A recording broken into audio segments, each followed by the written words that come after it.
बेफोरनो आइटेमफ्रा गासिबो बे आइटेमखौ मोनफाजोबदों बे केमेराजोंनो। फार्स्टआव नैबे जाबाय कार्ड्स, जेनेबा सोरनोबा भेलेन्टाइन डे मा डे बार्थडे गिफ्टफ्रावहाय बे फट'खौ खेबखांनानै बाहाय सिथाबना हरनो हागोन आरो नैबे फ्रिजफ्राव टेबोलफ्राव माबा माबियाव सिथाबलाबायग्रा टिभिफ्राव क्लिप बायदि बाहायजायो आरो बेयो मेगनेट दं बाहाय।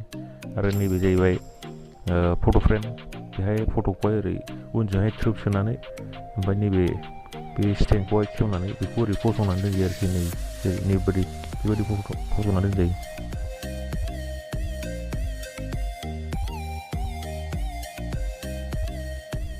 आरो नैबे जाबाय स्टिकार, बे गेजेरनि पार्टखौहाय बोखानांगौ, ओमफ्राय बे जाबानाखि फट' ओंखारगोन बेखौ सिथाबनानै साजायनानै दोनजागोन आरो गाहायाव डेट सेट लिरनानै दोनजागोन।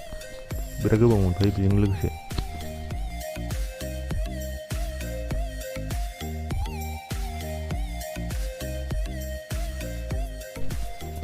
आरो नैबे फट' एलबाम, फट'फोरखौ खेबनानै बाहाय सोनानै दोननो हागोन। बिराद बुरजा दं बाहाय, 50थासो जायो।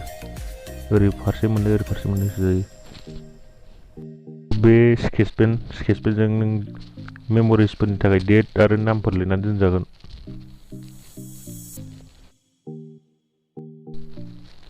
आरो नैबे जाहैबाय फट' पेपार, बे फट' पेपारावनो पिकचारा प्रिन्ट आउट जायो आरो बेजोंहाय बेगबो मोनफायो। बेगा मोजाङानो क्वालिटिया, कालारफुलबो। आरो नैबे जाहैबाय जोंना मेन केमेरा, नैबेहायनो आं बै मोनसे मोननै मोनफायो बेजोंहाय लोगोसे आं मोनसेखौ नै सोखाबाय बेबायदिनो फट' पेपारा। ओमफ्राय जोंहा बेजों बेटारिबो मोनफायो, बेखौबो सोखाबाय आं, थरनै मोनफायो बेटारिया। रिचार्जेबल नङा आरोना, बायफिननांगौसो जोबबा।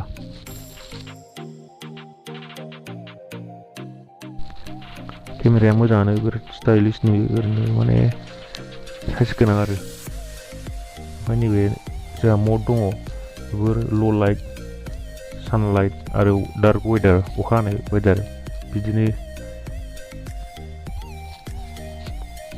सिम्पोल आरो केमेराया मोजाङानो, जेबो माने कमप्लेक्सिटि गैया। आरो नैबे जाहैबाय माबा सानलाइट, माने बेहाय शेड' ना मा खालामो होनदों, आंबो मोजां फरायजोबाखै मेनुवेलखौ।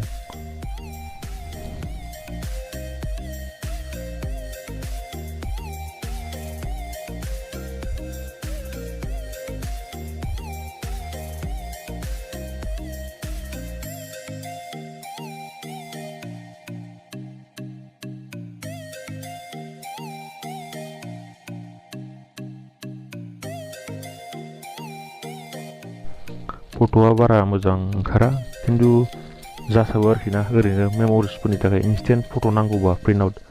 फट'आ माने लासैनोसो डार्क जालाङो, फार्स्टआव ओरैनो वाइटसो गग्रोयो, ओमफ्राय लासैसो डेभेलप जालाङो आरो लासै लासै फट'आ। दा बेफोरनो आइटेमफ्रा मोनफानायफ्रा गासिबो।